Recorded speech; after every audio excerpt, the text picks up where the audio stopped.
अर्जुन ने कहा, राजन, मार्ग में जाते हुए भी जगह जगह महर्षिगण मेरी स्तुति करते थे। अंत में मैंने अथाह और भयावह समुद्र के पास पहुंचकर देखा कि उसमें फेन से मिली हुई पहाड़ के समान ऊंची ऊंची लहरें उठ रही थीं।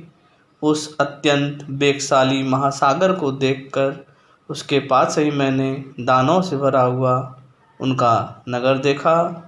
इसी समय मैंने भी बड़े आनंद से धीरे धीरे अपना देवदत्त नामक शंख बजाना प्रारंभ किया। उस शब्द ने आकाश से टकराकर प्रतिध्वनि पैदा कर दी। दानवों ने मेरे ऊपर गदा, शक्ति और शूल की अनवरत वर्षा आरंभ कर दी और वे तरातर मेरे रथ के ऊपर गिरने लगे। राजन, फिर सब और पर्वत के समान बड़ी बड़ी चट्टानों की वर्षा प्रारंभ हुई। उसने तो मुझे बहुत ही खिन्न कर दिया। तब मैंने इंद्रस्त्र के द्वारा अनेकों वज्र के वेग वाले बाण छोड़कर उन्हें चूर चूर कर दिया। निवात कवचों ने अदृश्य रूप से पत्थरों की वर्षा करते हुए आकाश को आच्छादित कर दिया। पत्थरों से ढक जाने और घोड़ों की गति रुक जाने के कारण मैं बड़ा तंग आ गया। तब मातली ने मुझसे कहा, अर्जुन, डरो मत, वज्र अस्त्र का प्रयोग करो। राजन, मातली का यह वचन सुनकर मैंने देवराज का प्रिय अस्त्र ब्रज छोड़ा। उन ब्रजतुल्य वाणों के वेग से आहत होकर वे पर्वत के समान विशालकाय दैत्य एक दूसरे से लिपट लिपट कर पृथ्वी पर लुढ़कने लगे।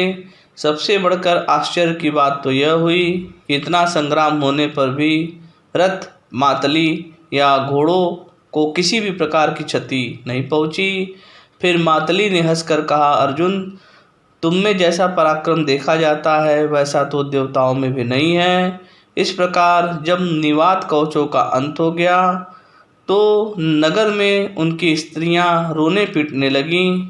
उस समय ऐसा जान पड़ता था मानो शरद ऋतु में सरसों का शब्द हो रहा हो। फिर मैं मातली के साथ उस नगर में गया। मेरे रथ का घोष सुनकर दैत्यों की स्त्रियां बहुत डर गईं और उसे देखकर वे झुंड की झुंड भागने लगी। वह नगर अमरावती से भी बढ़ चढ़कर था। ऐसा अद्भुत नगर देखकर मैंने मातली से पूछा, ऐसे सुंदर नगर में देवता लोग क्यों नहीं रहते? यह तो इंद्रपुरी से भी बढ़कर जान पड़ती है। मातली ने कहा, पहले यह नगर हमारे देवराज इंद्र का ही था, किंतु फिर निवात कवचों ने देवताओं को यहाँ से भगा दिया। कहते हैं कि पूर्व काल में महान तपस्या करके दानवों ने भगवान ब्रह्मा को प्रसन्न किया और उनसे अपने रहने के लिए स्थान और युद्ध में देवताओं से अभय मांगा।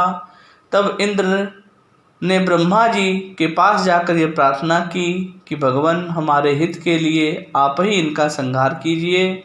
तब ब्रह्मा जी ने कहा, इंद्र, इस विषय में विधाता का विधान ऐसा ही है कि दूसरे शरीर द्वारा तुम ही इनका नाश करोगे।